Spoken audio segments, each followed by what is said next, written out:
Hi there, big boys. Welcome to my review of the Mooseman for Nintendo Switch. This is an alright game, I suppose. It's basically another one of those Limbo style games. You've played plenty of them, I'm sure. Limbo, Little Nightmares, Inside, Toby, The Secret Mine or something. I don't know, there's loads of them. My point is, it's one of those games, and it doesn't really do anything completely different, except it does have this gimmick, I suppose, not really gimmick, the main mechanic is that you can swap dimensions by pressing the A button. You also get another power later on, which I won't spoil, but it's not exactly very exciting, but you know, it's there.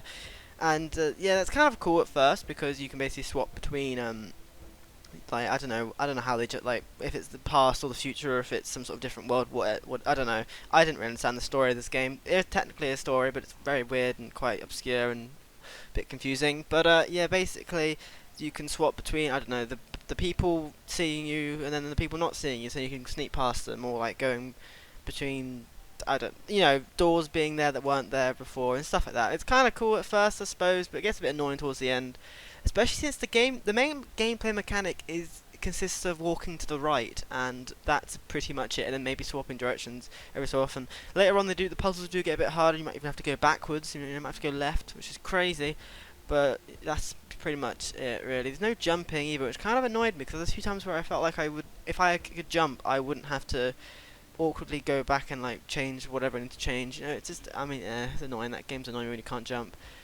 What else is there? Yeah, most puzzles are kind of annoying. Some of the puzzles are really simple, where they just consist of just, you know, pressing the A button to realise now you can go through it, or stuff like that. And there's a few puzzles where you got to like move stuff or like press buttons in a certain direction, in certain sort of order. But other puzzles are really annoying, where like you have to just hope the enemy doesn't kill you when there's like with that tiny like sliver which they've got to get to you, and it's kind of annoying and it's not particularly fun. But you know, they're okay. There's a pretty decent variety, to be fair. The controls feel okay. Swapping between dimensions is very slow though. It's like you press the A button and then you gotta wait a good 3 seconds before it's actually swapped.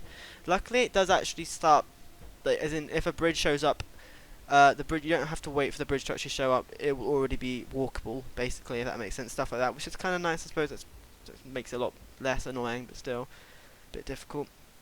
Art style is the main sort of highlight of the game. It's actually very nice. It's pretty sort of basic. Well, not really basic. I don't know. It's a difficult word. It's not exactly. Basically, it's very nice, but it's not really. It's quite a unique art style, and it's, I don't know. It's a weird one, but I think it suits the game pretty well. And I like it. They got like a sort of tribal aesthetic or something. That'd be the only word I could describe it with. But yeah, that's pretty good. The game's about an hour long, so very short. Especially, I mean, admittedly, most of these games aren't that long, but even for a game like this, that is short, considering most of those games are at least, you know, 3 hours long. But to be honest, the game did get a little bit. I felt like I felt like I had enough of the game by then, especially since there's so many easy ways to die, just because the game's being annoying. And yeah, I'm using the word annoying a lot. Yeah, for me, I wasn't a huge fan of this game. I think some people, if who are into these sort of games, they'll probably enjoy this, but just be aware it is not really pushing the boundaries. It's pretty standard and it's fine. It's not too bad though. I mean, I've played worse. I didn't dislike the game, but would I ever want to play for it again? No. So that's the Mooseman. I don't know. Thanks for watching, big boys. It's important time, and bye.